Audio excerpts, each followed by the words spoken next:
Assalamu alaykum, qadrdon vatandoshlarım, yaxshimisizlar? Men vatandoshlar Ablajon Leylinaman. Bugun 2020-yil 6-oyning 13-kuni Amerikadan so'zlayapman. Aziz vatandoshlarım, men bugun Uyg'uriston Cumhuriyetchilar partiyasiga vakolatan har qaysingizlardan samimiy hol so'rash bilan birga partiyamiz va uning birdan-bir ideologiyasi bo'lgan bu vatan mening vatanim. Menden başka hiç qandaq bir kuch, hiç qandaq bir sinib, hiç qandaq bir guruh yoki hiç qandaq bir hokimiyatning hukmronlik qilishiga mutlaq ruxsat yo'q degan ideyasini yana bir qitim ta'kidlamoqchiman. Hammamizga ma'lum bo'lganidek, partiyamizning nizomnomasida bu shuar intayin ro'shan aks ettirilgan bo'lib, bundaq bir jangovar shuarning o'tirg'i qo'yilishi hargizmi bir tasodifiylikdan o'tirg'i chiqib qolgan emas. Aksincha, milletimizin uzun yıllık kurash tarixi ve mağlubiyeti. Şundaqla bu mağlubiyetlerinin tüp menbaesi bo'lgan, umumi xalq ortak e'tirof qiladigan ve mutlaq işinip himoya qiladigan bir ommaviy ideologiyaning yo'qligidek bir bo'shliqni to'ldirish maqsadida o'tirilib qo'yilgan ideologiyadir. Hamda keng tashviq qilayotgan ideologiyalarning birisidir. Agar bundaq bir ideologiya xalqimizda ezeldilla to'liq shakllangan ve bundaq bir ideologiya keng xalqimiz tarafidan o'rtaq amal qilinib, hargiz o'zgartishga bo'lmaydigan bir muqaddas tutiyamizga aylangan bo'lsa edi, u holda ilgirki qon to'kib, jon berib elib borgan kurash va inqiloblarimiz bedeliga vujudga kelgan ulug' ona vatanimiz ve uning to'liq mustaqilligi qandaqdir düşmanimizning hilimikirleri, öz içimizdeki ozgan ve bir kısım hainlerimizin tatlıq sözleri, siyasi sepseteleri, şundakla zamanının özgürüşüge mas halda özgürüp beravatkan xalqaro siyasetlerinin tesirine uçurap, başka bir milletler ve ularının hükümran sınıf partilerinin mustemlikisiga aylanıp, bugünkidek mustemliki içinde kul ve biçara halde yaşamagan eksince hür, azat ve müstakil yaşayan bulattık. Dünyada küreş kılgan millet hiç kaçan yok almaydı. Kandaktur, öz güçlük düşmeni bilen sülhi salah kılışık urungan ahmak milletlerle xuddi biz Uygurlarga okşaş, kulluk ve mustemliki astıda yaşap, tedrici halda güçlük düşmeni terapidin asta asnasya bulup, toluk bir millet süpside dünya yüzünden tamamen yok olup gidiyor.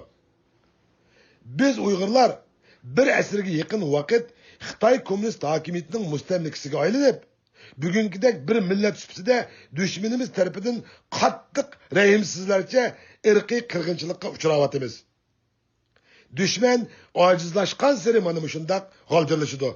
Xitay komünist hakimiyeti özlerinin chirik, bürokratik, zavallıqqa yuzlangan halak bo'lish girdobig'iga berib qolgan bu sesiq hakimiyetini qo'g'dab qilish yo'lida bütün vücudu bilen memleketimiz tuprağıda bütkül dünya ellerining nima deyishiga pisand qilmay g'aljirona holda kengaymichilik, zo'ravonlik ve irqiy qirg'inchilik elib beryapti.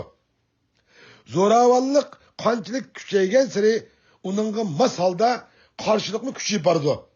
Bu bir tabiat dünyasının kanuniyeti. Lekin nimişkidir bundaq bir dünya karakterlik tabiatının, insaniyetinin kanuniyeti biz Uygur millet için öz kişini köstelmeyevatıdı hem köstelmekemekte. Xitay komünist hakimiyeti ve onun vatanimiz tuprağıga maksatlik halda yerleştirgen yoşurun armiyası boğan Xitay kanunsuz köşmenleri bir dakikamı toxtab kalmay, xalqimizni turli şekillerden tutup, solap, qamab, qiynab, o'ltirib, yo'q sharkit bilan shug'ullanyapti. Biz Uyg'urlarning asli jinoyati faqat shu tuproqning qonunliq xo'jasi bo'lganligimizdan iboratdir xolos. Dushman bizni sen mushu tuproqning xo'jasi bo'lganliging, bo'libmi mushu tuproqdagi sening mavjudliging biz uchun tahdid deb qarab, uçuk aşkara halde cakalap bizni bir millet süpside irqiy qirg'inchilik yo'li bilan qirivassa, biz nimişqidir Xitay komünist hakimiyeti gipidi to'medi, o'zlari bergan avtonomiyasiga himoya qilmadi, kishilik huquqlarimizni dafsanda qilyotdi degandek oqmaydigan bir davo uchun vaqt isrof qildik, ham isrof qilib kelyapmiz. Aziz vatandoshlar, endi darhol uyg'onmag'imiz lozim.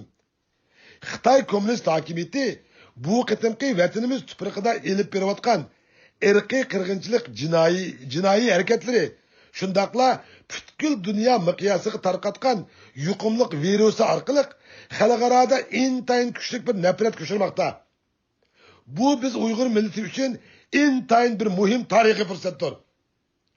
Butkul dunyo Xitoy kommunist hokimiyatini tamamen og'dirib tashlamasa, parchalatmasa qat'iy bo'lmaydiganligiga shartsiz ishinib, bu kommunist hokimiyatining yolg'izla Uyg'ur, Tibet ve öz fuqarolariga emas, balki butkul dunyo xalqiga dushman ekanligini to'nib yetayotgan mushundaq bir fursatda biz darhol bir millat bo'lish sifatimiz bilan o'rtaq bir ideologiya ostiga yig'ilib, ilgirki tashqi dunyoda elib borgan ve berayotgan da'volarimizni kurashga inqilobga aylantirishimiz lozim. Düşman hergizmi o'zligidan bizning mustaqilligimizni qaytirib bermaydi. Aksincha biz uni kurash va inqilob orqali tortib olmag'imiz lozim. Va bu kurash yo'lida dushmanimizga o'rtaq qarshi turishda shakl tanlamoqimiz. Mayli u tinish yo'li bilan bo'lsin va yoki qurolliq yo'l bilan bo'lsin, biz hammaga tayyor turmog'imiz lozim.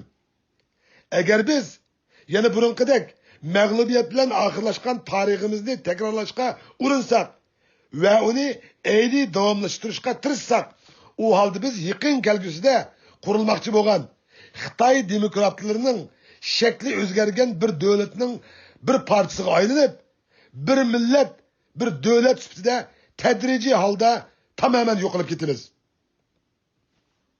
Uning uchun bir ideologiya ostiga yig'ilmag'imiz, uning uchun bir maqsad kurash qilmag'imiz, uning uchun inqilob va kurashga tayyor turmag'imiz lozim.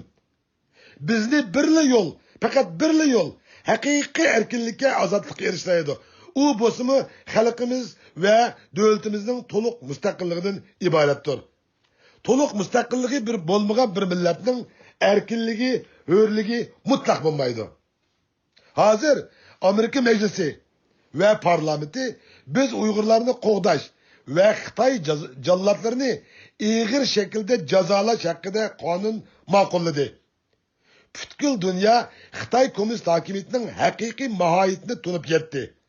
Endi ikkinchi bosqich biz Uyg'urlarning vatani bo'lgan Uyg'uriston, Sharqiy Turkistonni rasmiy turda besilingan zamin deb e'tirof qilib, Xitoy kommunist hokimiyatining vatanimiz tuprog'ida elib berayotgan hukmronligini xalqaro qonunlarga asosan qonunsizlik va tajovuzchilik, kengaymichilik deb e'tirof qilish bosqichiga keldi.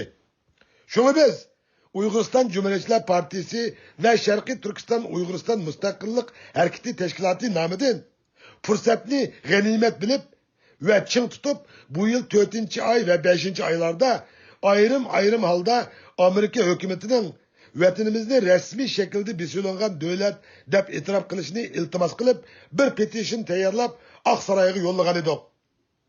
Afsuski xalqimiz 1 minut vaqtini chiqarib bundaq bir to'g'ri siyosiy qonunliq talabga darhol imzo etish o'rniga nimishqir jim turishlar emas, aksincha bir qism kishilar hatto qarshi turish yo'lini tanlab oldi.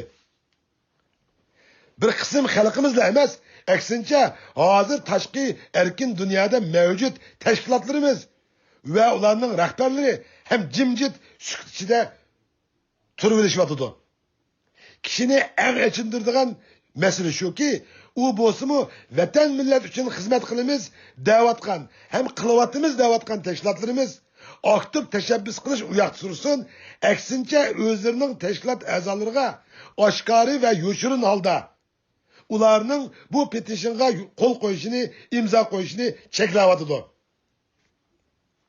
Xalqimiz va vatanimizning mustaqillik ko'rishi yo'lidagi bu kuchlik davr bo'lgich petitionga imzo qo'yishdan bosh tortishib, vatan millat uchun xizmat qilish uchun bergan qasamlarga maqsadli holda xiloflik qilishyapti. Uyg'uriston Cumhuriyetçiler Partisi gerçi qurilganiga 3 oy bo'lgan bo'lsa-mu, jiddiy harakat qilib, dunyoning har qaysi joylaridagi barliq partiya yachekalari ve partiye a'zolarini hareket qilib ciddi imzo to'plashga kirishgan bo'lsa-mu, lekin ojizlik qilyapmiz. Shunga biz sizlarning yordamingizga muhtojmiz xalqim. Biz sizlarning yordamingizga muhtoj tashkilotlarimiz. Shunga barliq tashkilotlarimizning ve xalqimizning bundaq bir to'g'ri, bir siyosiy, bir davr bilgish, bundaq bir kuchlik materialga, petitionga derhal imzo qo'yishingizlarni jiddiy iltimos qilamiz. Aziz vatandaşlarım, biz bu qitim bo'lsa-mu, o'z ichimizdagi bir qism o'xshamasliklar ve fikir ixtiloflarini bir yoqqa qayirib qo'yib, partiyamiz o'tirib qo'ygan bu petitionga aktivlik bilan ciddi imzo etish orqali o'zimizning vatan xalq manfaati yo'lida hech narsaga qaramay ciddi ittifoqlasha oladiganligimizni, hamkorlasha oladiganligimizni xalqaroga, millatimizga, bo'libmi o'rtaq dushmanimiz bo'lgan Xitoy kommunist hokimiyati ve uning vatanimiz tuproqiga yerlashtirgan qonunsiz Xitoy ko'chmanlariga jiddiy anglatmamız lazım. Bizning ittifoqligimiz, hamkorligimizla ve bu vatan mening vatanim, mendan boshqa hech qanday bir kuch, hech qanday bir sinf, hech qanday bir guruh ve hech qanday bir hokimiyatning hukmronlik qilishiga mutlaq ruxsat yo'q degan bir ideologiyalar bizni mangu ozod, hur, mustaqil yashaydi. Ko'pchilikka rahmat.